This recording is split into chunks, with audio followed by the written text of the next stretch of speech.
I have a message for you to send to your Trumpist friends.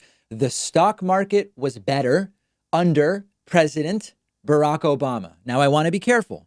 The stock market is not the be all end all indicator of how the economy is doing for the average person. In fact, it's often the opposite. When stocks soar and wages stay flat, that's how inequality worsens and further concentrates at the top. And we need to look at a whole bunch of different indicators to really figure out how the economy is or is not working for the average person.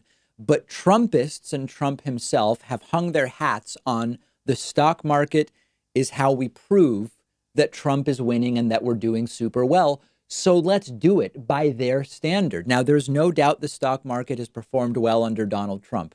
But so far, we're about 3 years into Donald Trump's first term, almost to the day.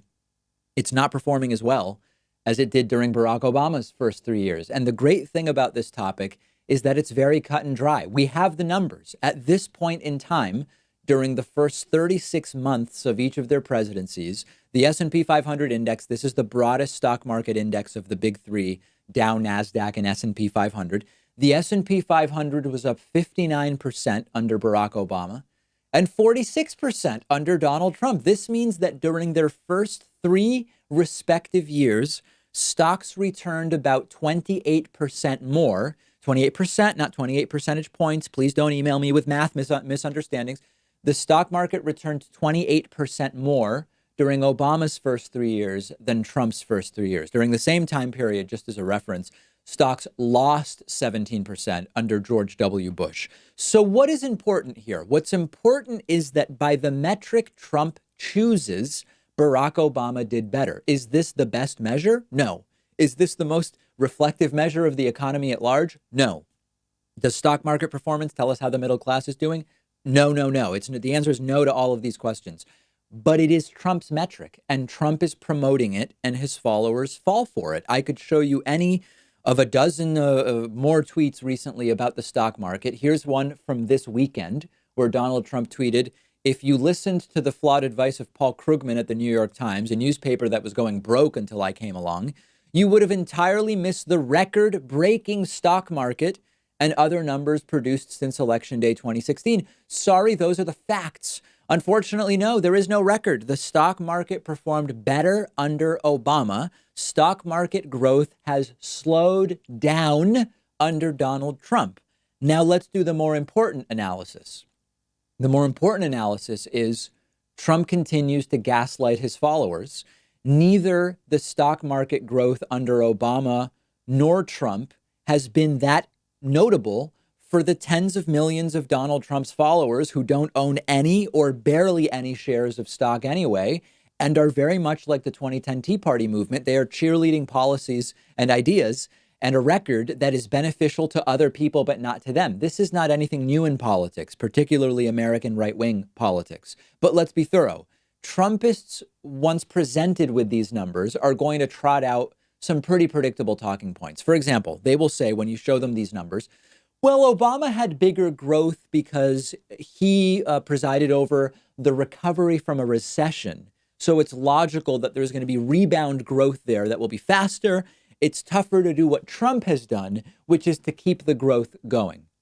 That's a post facto analysis done once they are called out for lying about Trump has record stock market growth. But for every single one of those talking points, you can find a counterpoint. The reality is that, as I've said under Democratic presidents, and I say under Republican presidents, cause and effect with gas prices, cause and effect with the stock market and presidential policy is difficult to pin down. I don't even want to play the game other than to remind you, when your Trumpist friends say the stock market has grown more than under any other president under Donald Trump, remind them stocks rose more during Barack Obama's first 3 years than during Donald Trump's first 3 years. And if indeed we are heading towards a recession at some point in the next 1 to 3 years, if there is indeed a Trump reelection, that may result in Donald Trump presiding over far worse numbers than Barack Obama. I don't hope that's the case. I'm not predicting it any more than just every day we are closer to the next downturn. That's the way our system of booms and busts works. But that indeed may happen, and then this won't even be anything that they're talking about. You will hear nothing else about the stock market if and when that crash takes place. In the interim, numbers were better under Barack Obama than under Donald Trump. So you're someone who enjoys thinking about politics, you love learning about countless other topics, but you just don't have enough time in your week to read or listen to all the books you've been meaning to get to. Blinkist is an app that will completely transform the way that you absorb information and ideas, because what they do is take thousands of nonfiction books, extract the most important insights and information, and then present each book to you as text or audio, which you can consume in just 15 minutes. Imagine how well-rounded you will become once you have the ability to read 5 books in one sitting or listen to a new book on your commute every day. Obviously, we should read the full versions of books whenever we can. It's what I try to do. But it is a reality that there's a whole world of books out there that you will never get to, but Blinkist will help you get to more. I just finished listening to The Way We Eat Now by B. Wilson, whose work I've recommended to you before. Super interesting look at how the global food system works and impacts the way that we live. You'll be able to have conversations with people about totally new topics. You can feed your curiosity in ways that you've never been able to before. And the best part is it's only about $8 a month, which gives you unlimited access to every single book in their catalog. They have books on politics, economics, philosophy, science, you name it. You can try it out yourself, totally free for a week, and get 25% off if you decide to subscribe just by going to Blinkist.com/Pakman. I've put the link right underneath this video.